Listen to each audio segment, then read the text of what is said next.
Hey everyone, Callum from Cagefront here. Welcome back to the channel, and if you are new here, welcome to the channel. We have UFC 310 with Alexandre Pantoja as the flyweight champion taking on Kai Asakura, the newcomer from Rizin, who has very nice knockout power and is getting a title shot straight off the bat. So this is going to be very entertaining.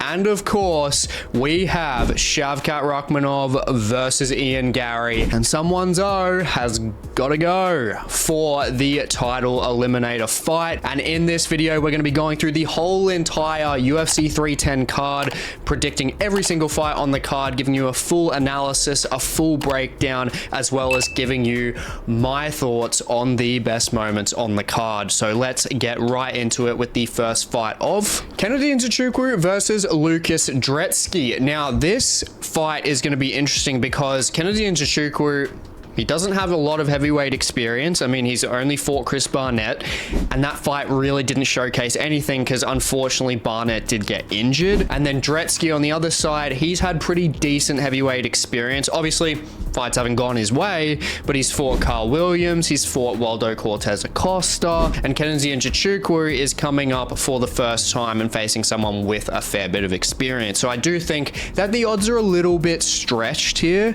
but I am going to say that I do think Kennedy is going to come away with this win anyway, though. I mean, obviously Nzechukwu, we haven't seen a lot from him at heavyweight, but is it going to be that different from light heavyweight? Both of them very high output strikers. Brzeski, he has a better strike accuracy overall. He's pretty composed on the feet. He does kind of like to show off and be a bit lackadaisical when it comes to his combinations. He just likes to obviously strike and not really capitalize, and that's a bit of an issue. He does have nice leg kicks. He does have good kickboxing combinations, good uppercuts, pretty decent overhands as well.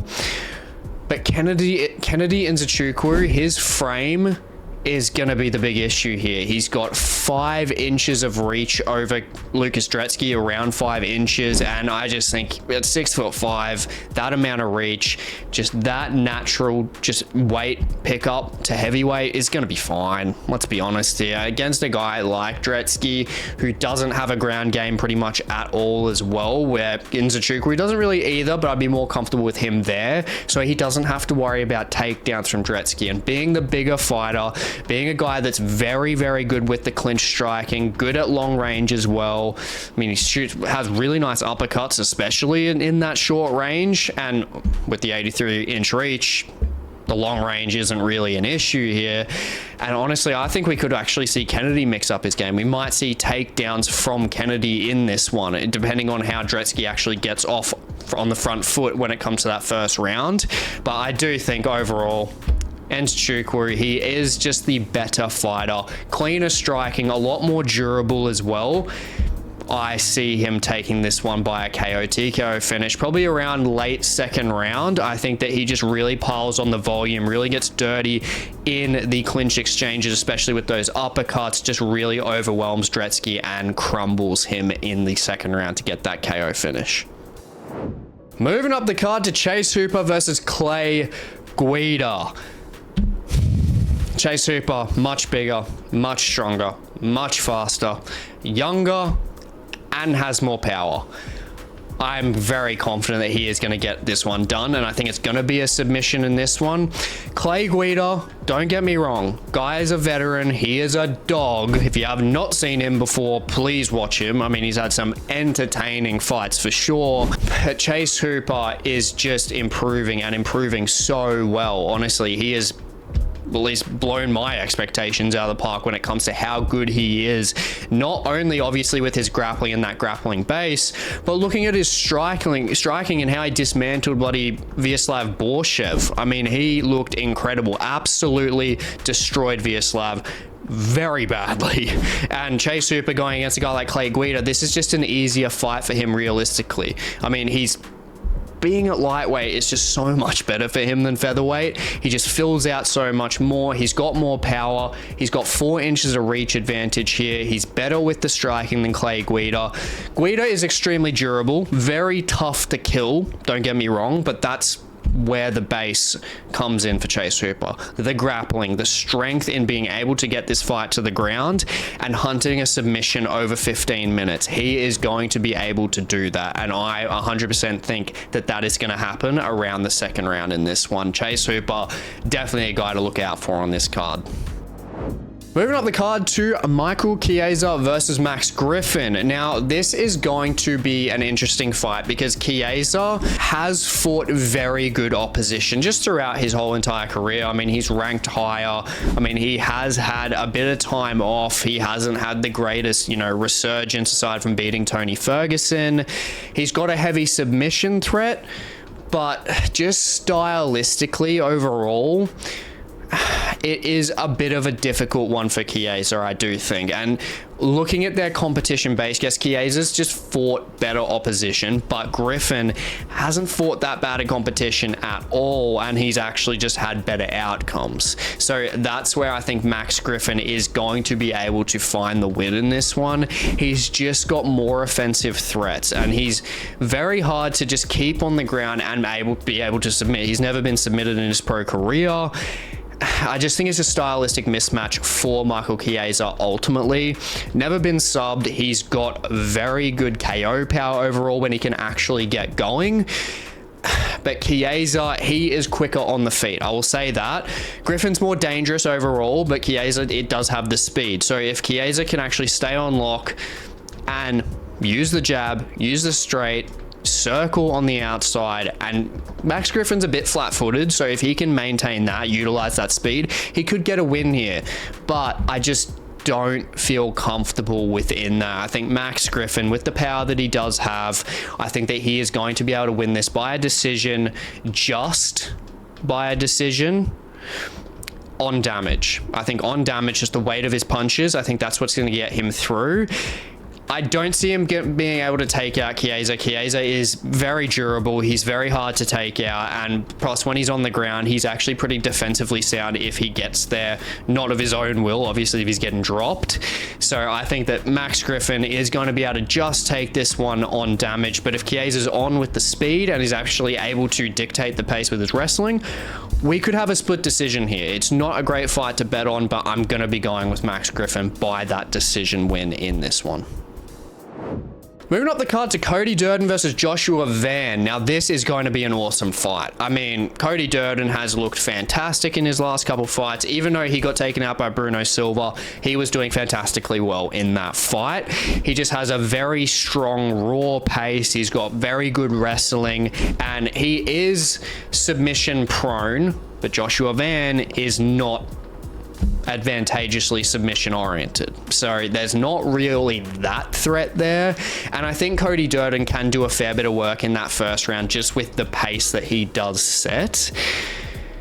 But Joshua Van, the way he strikes, the way he can carry himself through round by round and pick up the pace, these guys are like pace seesaws. Cody Durden starts off really hard, really fast, and then can slowly dwindle off.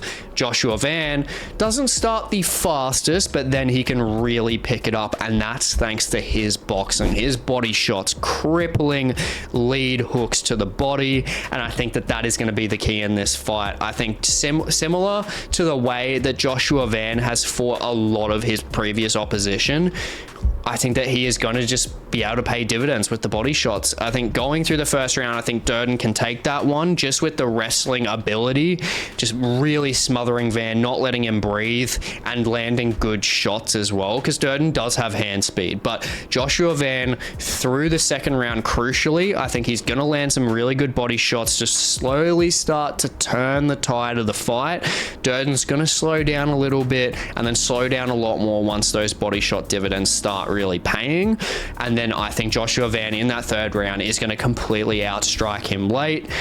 And I think it's going to be a decision win for Joshua Van. Could definitely be a third round TKO though. There's definitely a chance there, but with Durden's heart, his momentum that he's had, his durability, and that wrestling base that he does have, I think he can keep himself safe enough, possibly.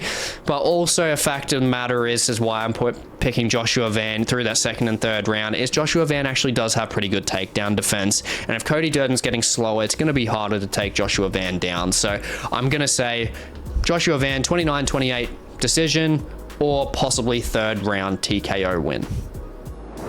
Moving up the card to Chris Weidman versus Eryk Anders. Poor Chris Weidman, UFC 309 in New York. He did not get it. And that honestly would have been the perfect time for him to retire. Let's be honest here. In New York, hometown, getting the win against Eryk Anders, which unfortunately I don't think he would have got. I think Eryk Anders carrying through, same analysis that I did. I think Eryk Anders is going to be able to get this one done.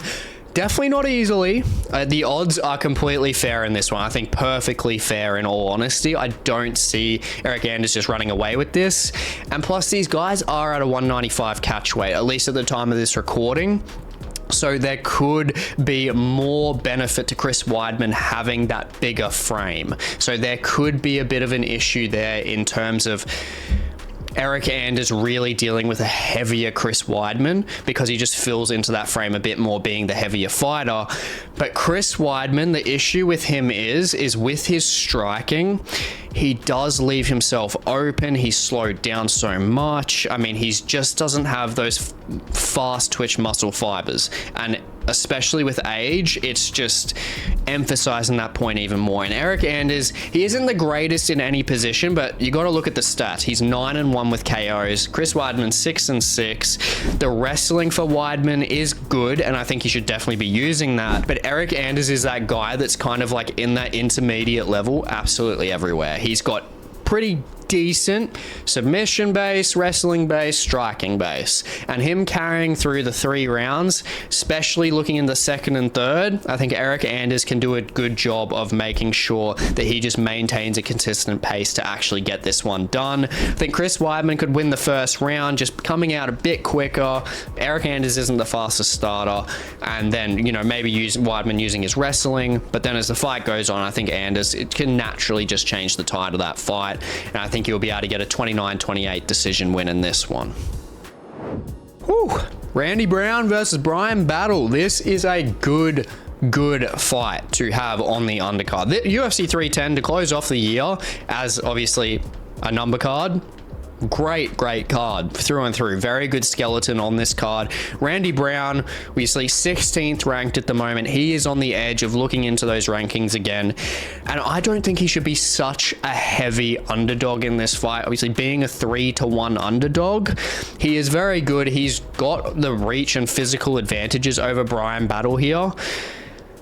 But man, Bryan battle is a bitch to deal with. He is very aggressive, very good with his striking in terms of his just a relentless pace. God, he is just a dog, especially with even when it comes to his grappling as well. He is just relentless on the ground, and it really just takes a wrestler literally like Rinat Fakhretdinov to get him out of there. I mean, there's just not really any other way of doing it, I don't think, unless you can seriously shin him, because Battle just keeps coming forward. He keeps pressuring. He's very good. I mean, look at him against Kevin Jusay. He literally pressured him to the point where Jusay could not breathe.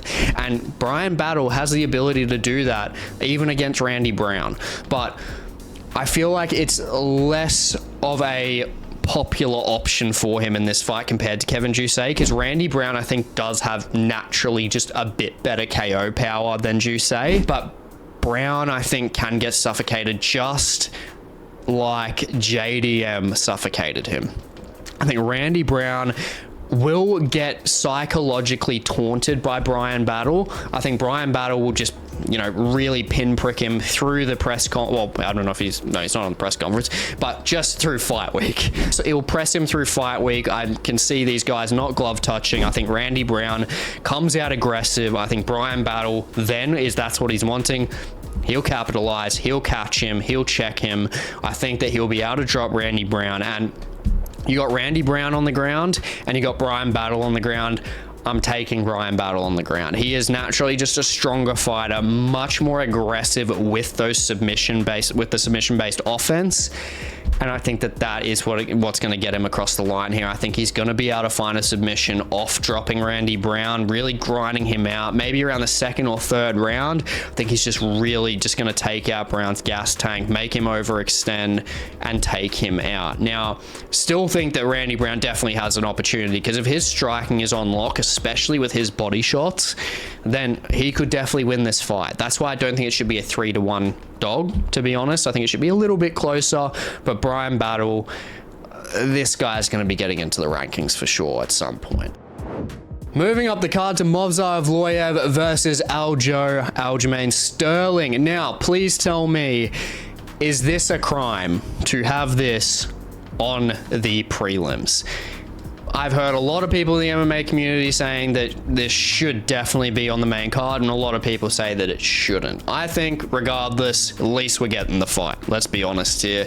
I think it could be above Dominick, Reyes, and Anthony Smith. I think it could be above that, but look, it gives these guys a real chance to prove themselves. Just like Aljo's been saying, he thinks that the UFC is making a mistake in terms of not allowing them to be on the main card and pulling them off the main card. Now, will this deliver? I think we're going to get a bit more of a fun striking game than what a lot of people think, because when you have people that are this good with their grappling and wrestling based transitions, like Evloev and Sterling, I think that this is going to be hard to make this fight boring, because these guys, unless someone has the brute strength over the other, which I don't think there is. Obviously, Aljo against Cody was a bully. He looks fantastic at featherweight physically, but Evloev, the guy is sculpted by God. I mean, he has got a fucking physique, and he is strong, very strong.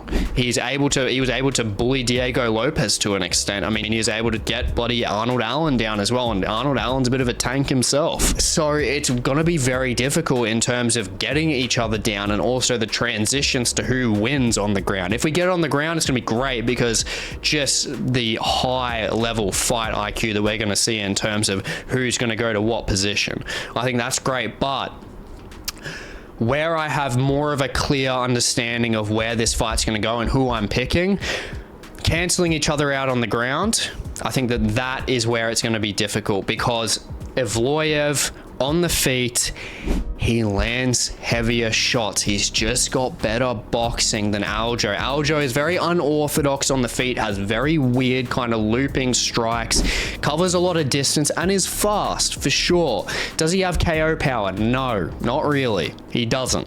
Evloev, does he? Not necessarily. He doesn't really, but Evloev just strings combinations to better. I mean, he just strings them better than Aljo ultimately. That's what I'm trying to say. Ultimately, Evloev, I think that he's going to be able to get this one done. Either of them going to take each other out? I don't think so, unless we get a freaky head kick in there or something like that.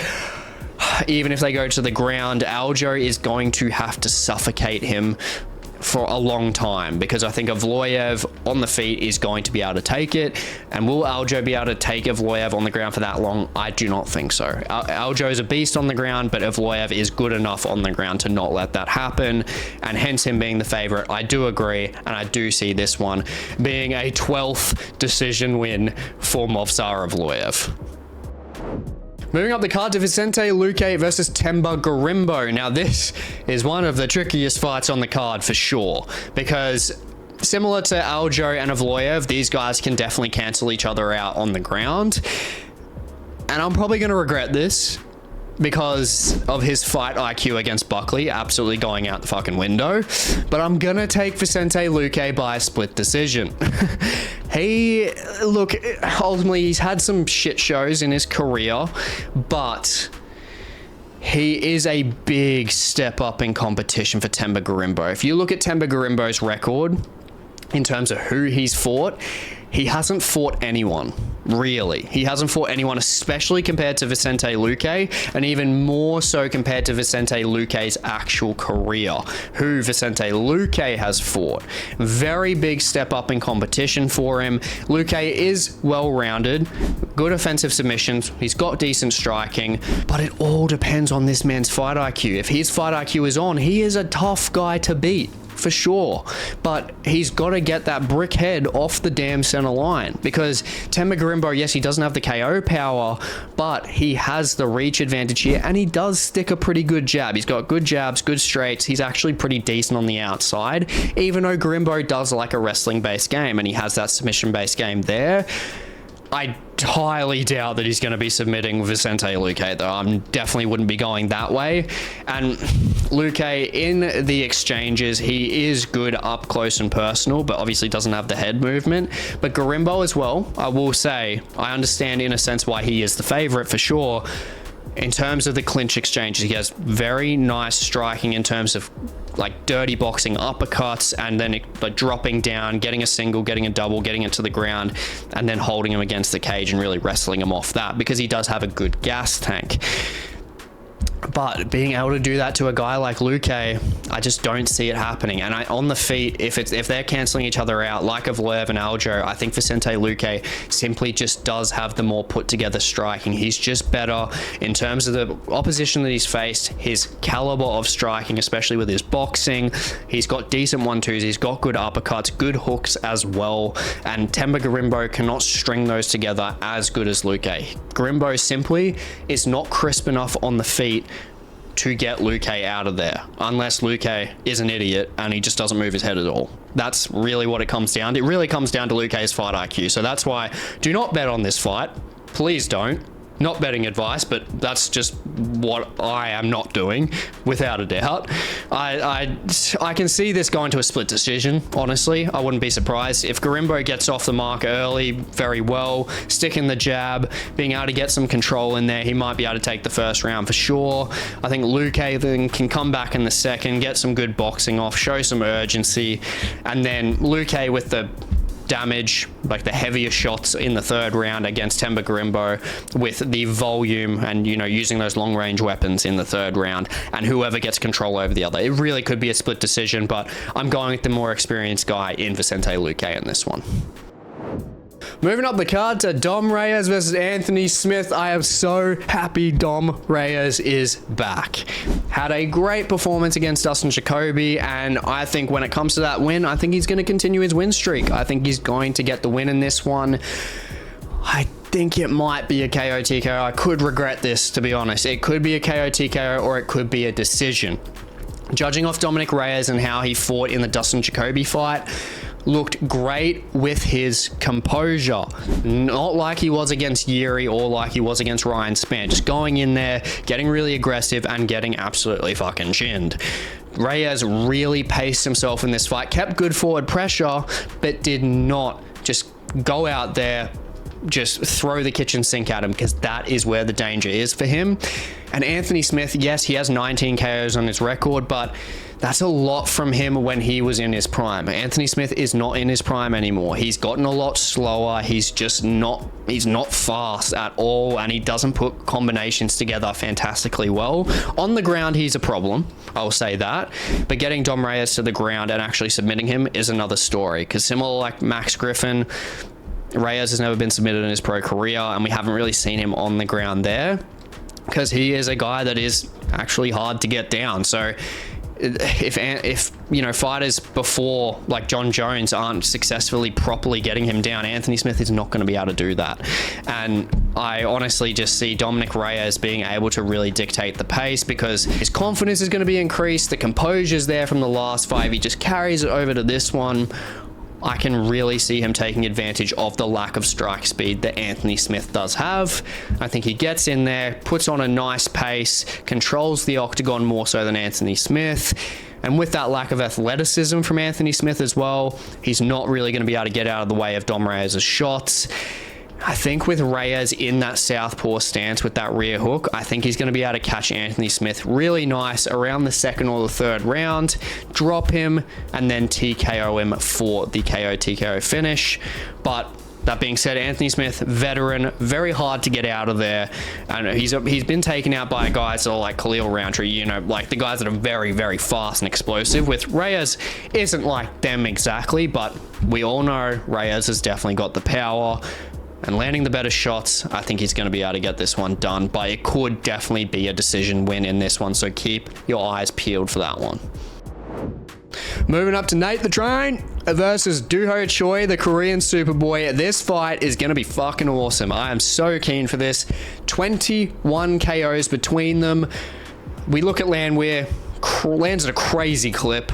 Almost 7 strikes per minute. Choi, very, very good with a strike accuracy, hits 60% of his shots. That's 6 out of 10 shots every minute. So you think about that, and that advantage, very, very good. So both of these guys, when it comes to the feet, extremely dangerous. And this is probably not going to go to the distance. I definitely don't think that at all, especially emphasizing the fact that they are putting the old UFC gloves back on in this one. So I'm very convinced that we are going to be getting a finish in this.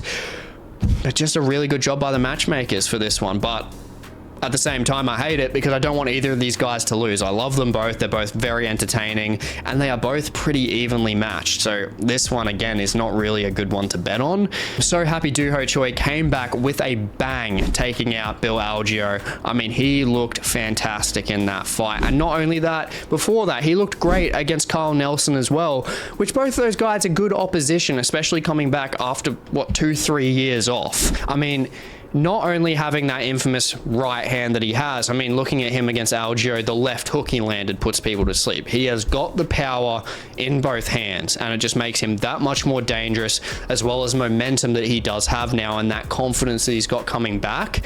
And not only that, I mean, he's got the submission game now, aggressive submission game. He tried 3 submissions against Algeo. So at least looking at that in terms of tape perspective for Landwehr, he's gonna be like, okay, if this gets to the ground, I need to be careful of Doo-Ho Choi when it comes to chokes. So it's not just like Landwehr can really just run him on the ground. But if I'm being honest here, I don't know if this is really getting to the ground unless someone is dropping face first into the canvas. So let's be honest here. Now, Nate on the other side is definitely more sound in terms of fighting at range when it comes to his defensive capabilities. I think he's a bit more just defensively aware than Doo-Ho Choi is. Ultimately, he keeps a pretty nice high boxing guard.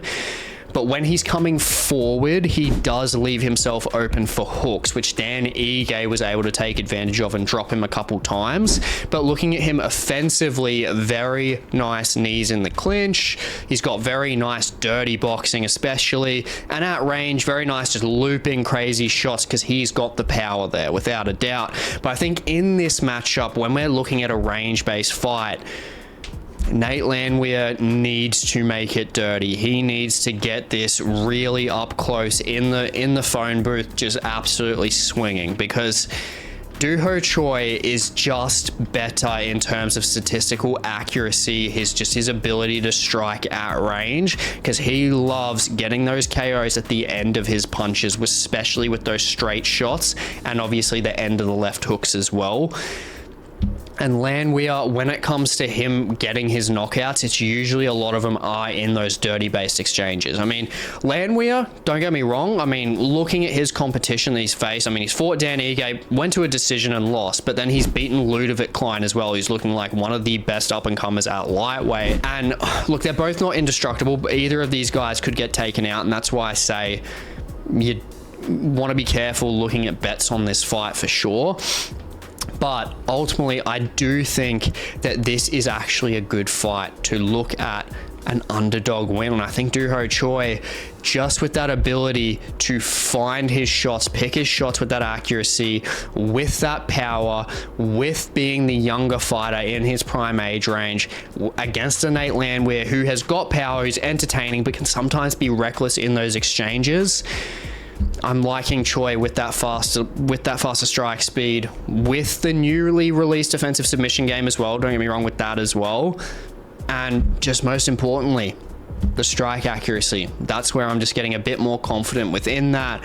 And I think that if these guys are going to go for an exchange with the speed that they fight at and with the accuracy and overall just bit of speed advantage that Choi does have, I think the Superboy is going to be able to get this one done at the end of the first round. Moving up the card to Bryce Mitchell versus Kron Gracie. Now, this is getting a lot of flack from the MMA community because people are like, why the hell is this on the main card? Which I can understand to an extent for sure. It is a bit of a weird matchup because Bryce Mitchell, he is still ranked, and it just shows a very interesting stylistic game in terms of how is this fight actually going to pan out. But I'm arguing if you've got Bryce Mitchell and Kron Gracie on the main card, you should be having Evloev and Aljo on the main card because it's just a better version of this fight, stylistically, to be honest. I mean, we look at Kron Gracie, 36 years old now, not very good striking. I mean, he's got pretty poor striking. He's got very, looping hook. It's just, yeah. Not the greatest. And then we look at Bryce Mitchell. I mean, he has no KOs. I mean, he's not a KO artist. He's 0-1 when it comes to KO TKOs. And I mean, let's look at that last KO that he had against him. Josh Emmett absolutely annihilated Bryce Mitchell, and that's a knockout that could destroy your career forever, without a doubt. I mean, one of the worst KOs that we've ever seen. So that's where in this matchup it does get interesting, not only in terms of stylistically, but in terms of a mentality-based fight. Because Bryce Mitchell, he could come out and be completely hesitant to the point where his game goes out the window because of that power that Josh Emmett does have. Now, Kron Gracie obviously doesn't have that power there either, but you never know what that can do to your mentality. Now, looking at Kron Gracie on the ground, you can't underestimate him because if Bryce Mitchell with that wrestling base and that jiu-jitsu base, yes, he's good, he's got the control on the ground, but you do not want to be taking Kron Gracie to the ground. The guy's whole life existence is built around jiu-jitsu. You do not want to be doing that if you're Bryce Mitchell, and there's a possibility he could, depending on the striking of Kron Gracie and how much he's improved. We don't know exactly, but we know he's not good from the points that we've seen so far. But Bryce Mitchell being on the ground, offensively transitioning is very good, but defensively, we know he's been exposed. He's been submitted twice, once by Ilya. He really got drawn out.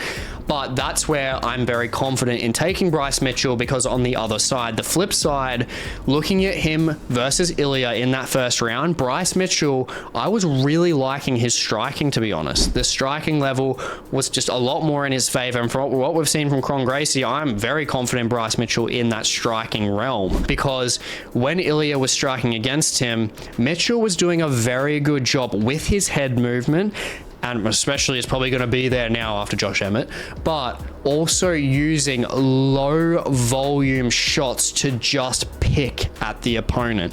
Bryce Mitchell is very good at actually just picking with jabs, picking with hooks, just literally just one strike, like not piling on three-piece combinations, anything like that. And I think that's enough to really frustrate Kron Gracie to the point where I can see him taking a decision win here. I don't think it's going to be an entertaining fight. I think it's going to be pretty boring. I think that Kron is probably just going to overextend when it comes to his striking game, try and get it to the ground. I don't think he's going to be able to take Bryce Mitchell down. Bryce Mitchell defensively, obviously with his wrestling base, that's hard for Kron Gracie. But if it gets to the ground, then Kron has a chance. But on the feet, I'm liking Bryce Mitchell with just that volume-centric, safe base striking to get a pretty clean unanimous decision here. Moving on to Cyril Gane versus Alex Volkov 2. This is the rematch. So it's a very interesting matchup, very tricky one, I will say, because from their last fight, obviously Gane won that very clearly, but Volkov has made very good improvements since that last fight.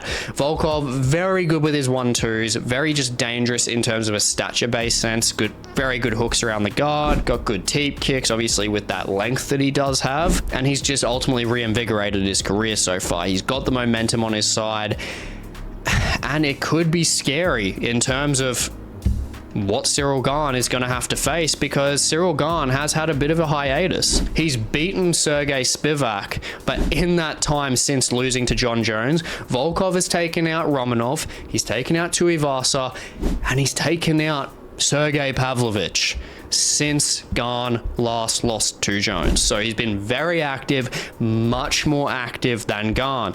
But we've got to remember, Gane did win the first fight. Wasn't close. Gane won that very, very easily. Without a doubt, 50-45'd him. Potential for a 49-46 in the fourth round from Volkov, laying on some pretty nice volume. But it's even a stretch at that. I mean, looking at Gane and the way he did win that fight, you got to look statistically.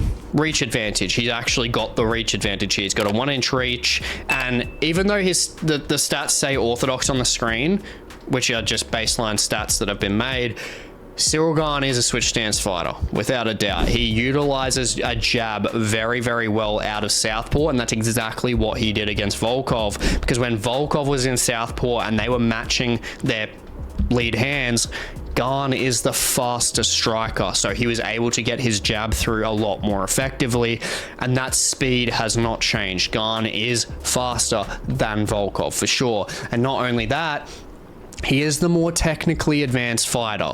When we look at their fight, Volkov pretty much was just using pretty nice leg kicks, but aside from that, he was completely overrun by Gane's whole entire game. With the speed, with the striking tools, he's just too dynamic for Volkov. But most importantly with this fight compared to that one, do not be surprised if Gane does utilize a wrestling game in there and possibly even hunts a submission in this one, because he's been working a lot on his wrestling since last fighting John Jones. But then not only that, he's had to prepare for Sergey Spivak. So defensively, obviously, he would have been working a lot, but I'm sure offensively as well, because literally in the last 2 odd years, he has been focused on grappling based fighters. Now, looking at Volkov on the ground, I mean, he's pretty half and half when it comes to a submission game, so it is 50-50 there. But Gane, with the surprise of taking Volkov down, that's where Gane could really get some advantage in terms of control there. Now, ultimately, I don't think Volkov should be the heavy underdog here, for sure, because he has made great improvements. But I think that the people that are siding on Volkov's side are really siding on him because of the Pavlovich fight. And don't get me wrong, Volkov looked fantastic in that Pavlovich fight. Prove me wrong, I thought he was going to get chinned. He looked great, was very composed, striking on the outside. But the issue is that Gane and Pavlovich pose completely different threats to Volkov. Pavlovich has kill buttons in both of his hands, but only uses his hands, whereas Gane has a lot more tools through a switch stance style, which frustrated Volkov so much in their first fight, compared to Volkov only having to worry about the boxing exchanges from Pavlovich and was able to take him out at distance. Can Volkov take Gane out at distance? It's going to be a shit ton harder, and that is why Gane was able to forward pressure him and just completely outland him the whole entire fight. I mean, he just did pretty much a clean sweep in that first fight because of it, and that's down to that footwork, down to that speed, down to the range of weapons that he does have. And obviously that was 5 rounds, but these guys are just so technically aware of each other. I don't see there being a finish in this one either, unless one of them can land a very surprise, unorthodox style shot. But I think Gane is just too slippery to catch, and Gane just doesn't really look for that. You know, he doesn't really have that one-hit KO power, and Volkov, 24-2, he is very durable, but Gane is going to be just like the first one. He's going to be taking this one by decision. I think he's going to consistently use teeps. He's going to fling the jab from southpaw because of the speed advantage, and he's going to be more aggressive with those takedowns, which Volkov will not expect. And I think he's just going to be able to take this fight through the 3 rounds on volume and control. Moving up to the co-main event, Shavkat Rakhmonov versus Ian Machado. Garry, Shitrat versus the Cuck. I have been keen for this for a while. I knew we would eventually get it at some point, and thank God Ian Garry took the call to fight Shavkat. Obviously, Bilal pulling out. Credit to Ian Garry for taking this.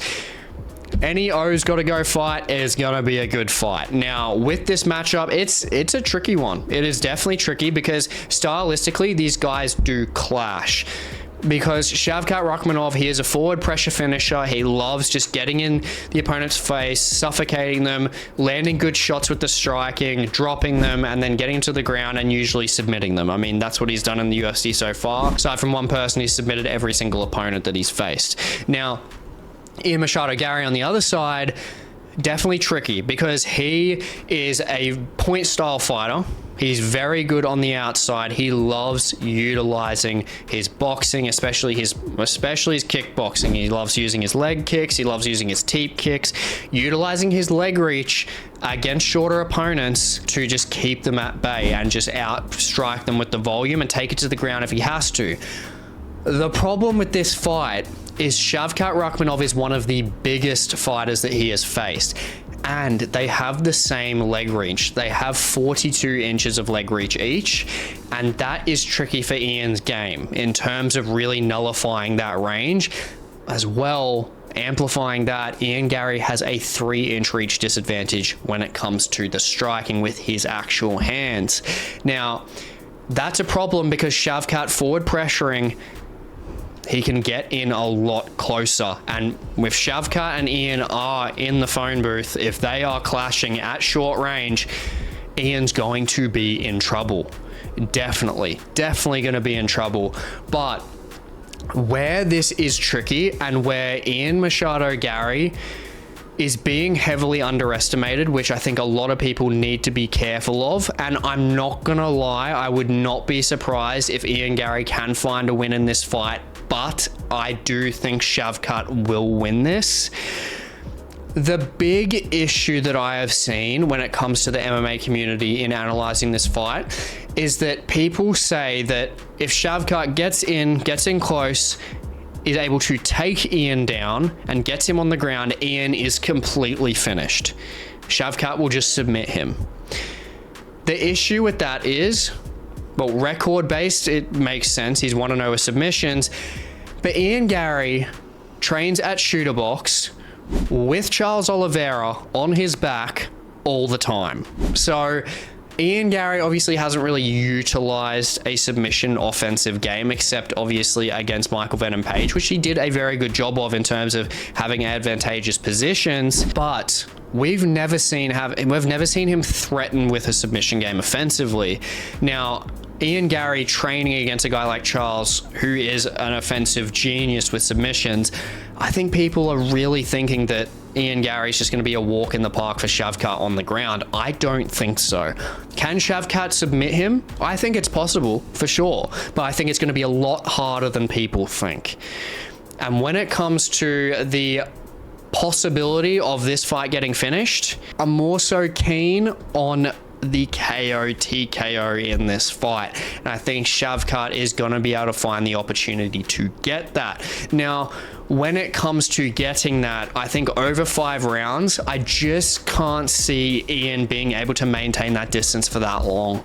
I don't think it's going to be possible. I think going against bigger opposition like Shavkat, who is very durable, who's got power, and Ian Machado Garry does not have one-punch KO power to take Shavkat out and really, exposing that strike defense that Shavkat doesn't have. I think Shavkat's just got the offensive tools to get this done. But underrated take, I do think that there's a possibility that this could go to a decision and Shavkat could win by a decision. I just don't really see Ian getting submitted by Shavkat here. There's possibility for sure, especially if Shavkat hurts him. But I think if Shavkat hurts Ian, I think he will want to put his head through the canvas because he does not want to give Ian any opportunity on the ground to possibly submit him, because Shavkat knows that he trains with Charles. Obviously, there is a game there, especially with it being an unknown. You do not want to test those waters completely. Knowing Shavkat, he probably will, but I don't think it's going to be a humongous problem for him. But if he's going to choose the better route to victory for a title eliminator, and he drops Ian Machado Garry, which I think he will just take him out on the ground. He's got the power. He's got very good ground and pound in that full guard, just stacking his opponents and taking them out. I think that that's what Shavkat will be able to do. And not only when it comes to the fight itself, stylistically, which what we've gone through, it's also within Machado, Garry, training with Shavkat before. They know each other's styles, but the issue is where they've trained at Killcliff, Henry Hooft is going to be in Shavkat's corner. Henry Hooft has studied Ian Machado Garry for sure. I mean, he's trained him. So if it's going to give anyone even more of an advantage, it's going to be Shavkat, because there's just more knowledge about Ian Garry, who used to be at Shavkat's gym. It's pretty simple there. I think that Shavkat is just going to be able to have more knowledge on him from the coaches that he will have. His coaching staff will be a very big advantage for him. Now, that being said, Ian on the ground has a very, very underrated game, without a doubt. There's a possibility in some way, shape or form Ian could submit Shavkat, or if he can stay on the outside the whole entire time and expose that strike defense, Ian could win on volume. But overall, that's too much of a stretch. I think Shavkat is going to get the KO TKO around rounds 3 or rounds 4, possibly even 5, and get this one done. I think he's going to draw Ian out, take him into deep dark waters, and get this one done with that relentless pressure.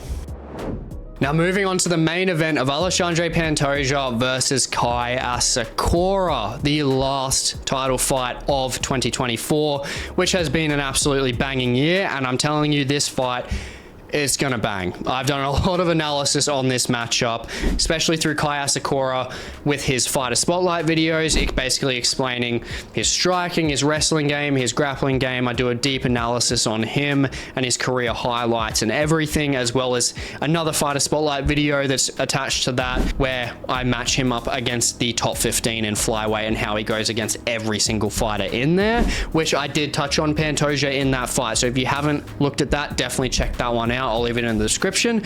But looking at this matchup, we got Pantoja, fantastic champion, very well rounded, not many holes. The guy on the feet, great striking when it comes to clinch striking, even striking at range. He's got very nice looping hooks to really cover distance. I mean, he's shown that against Brandon Moreno and countless other opposition. He is a dog. He's got so much willpower, so much heart. He is very, very hard to get out of there. Obviously 18-0 when it comes to finishes. He is very, very difficult to get out of there. And the only person that was even semi-close was bloody Davison Figueiredo, and that guy was an absolute weight bully bull. And I really don't see Kai Asakura being able to do it. I don't think so. I mean, Kai Asakura, he is a fantastic striker. He is very good, very clean with his striking. He's got great hooks, great knees, especially to the solar plexus, taking out his last 2 opponents with that over at Rizin. But the 5-round experience, Kai Asakura has never experienced. Alexandre Pantoja has done it an amount of times now, without a doubt. Kai Asakura, can he take Pantoja out at all? Definitely possible if he can land the perfect shots in the first or the second round, because if it goes 3rd round and onwards, Pantoja will drown him. I am very confident that Pantoja will be able to drown him because of that 5-round experience, because of Pantoja's style, and not to mention he is one of the best grinder style transition based artists the UFC has honestly ever seen. There's a reason why he is a champion, and that's mainly because of that, as well as his durability. His takedowns, whether it's single leg, double leg, and his control and transitions, Kai Asakura has never faced someone anywhere near the ability and class that Pantoja has in that realm. Kai Asakura does have good takedown defense. He's got a little bit of a defensive submission game. I don't see that threatening Pantoja though, to be honest. Kai Asakura's best chance, obviously 13-3 with the KOs. He has to knock him out early. He does. Definitely possible. I mean, Asakura does have some trips himself, even so, when it comes to the ground game, but Pantoja, lower center of gravity, gonna make it so hard to happen. And also, being this title fight, Kai Asakura has never made 125 pounds flat. Never. Lowest he's gone is 125.7. You're probably saying, oh, it's only, less than a pound. I mean, there's not much. It is. When it comes to championship fights, having to fight 5 rounds that you've never fought before, that's a cut. That is a cut, and that can affect Kai Asakura's chin. Can Pantoja knock him out? Possibly. Kai Asakura has been knocked out 3 times before, and that's because Kai Asakura has pretty poor strike defense. Kai Asakura loves getting in crazy exchanges. Now, Asakura and Pantoja in an exchange together, I will be more scared for Pantoja in those exchanges. Obviously, his durability is peak, but Asakura has that damn proven KO power.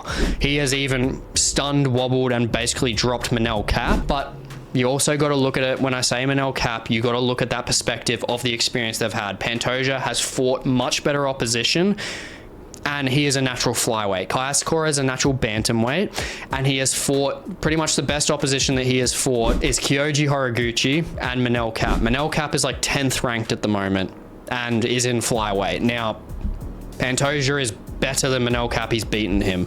Kai Asakura has got knocked out by Manel Cap and is taking a weight cut. That was at bantamweight, which is not Manel Cap's natural weight class. So basically what I'm saying is a lot of physical based advantages are coming into this fight for Alexandre Pantoja that definitely need to be recognized. The reach advantage for Kai Asakura as well is not huge. 1 inch. There's really not a whole lot there. Kai Asakura simply, if he doesn't get this done in the first or second round by a KO TKO, he's not winning this fight. He's simply not. And that's where, honestly, I've got to take Alexandre Pantoja by a decision win here. I think that he is going to be able to draw this out to a 48-47 decision. I'll give Kai Asakura the benefit of the doubt with his strike speed, with the power that he does have, being able to, you know, really put it on Pantoja in the first and second round. I think that there is a strong possibility there, especially with how fast Kai Asakura comes out the gate. And Pantoja, I think that that will stun him a little bit, but I think UFC's plans of having the first Japanese UFC champion are going to get halted a little bit longer, because Pantoja is going to be able to stifle that in this one and keep his belt to slowly become easily one of the best flyweights that the UFC/MMA has ever seen, and rightfully so. And moving on to the fight card awards, kicking it off with fight of the night, got to give it to Nate the Train versus the Korean Superboy Doo-Ho Choi. These guys, they're guaranteed to put on a show. Just their fast striking base, the strike speed and the accuracy versus just the brutal KO power and forward pressure. We are in for a fantastic fight in this one, without a doubt. Now, performance of the night, got to go back down the card and give it to Chase Hooper. I think just the way that this guy has developed in his last couple of fights, I mean, just his striking, especially against Vyacheslav Borshev, being the bigger, the younger, the more powerful fighter, with the striking acumen that he now does have and the grappling game that he already did have, Clay Guida is going to be in for a tough night, and I hope we get to see Chase Hooper, the most unassuming guy in the bloody men's MMA, to hopefully make the top 15 in the toughest division the UFC has. That would be incredible, and this is another step that he's going to be able to take to doing that. And moving on to fighter to watch, I got to give it to Bryan Battle. I mean, the guy is entertaining. He is really taken on the role of the heel at the moment. I mean, flipping off everyone in Paris, beating Kevin Jousset.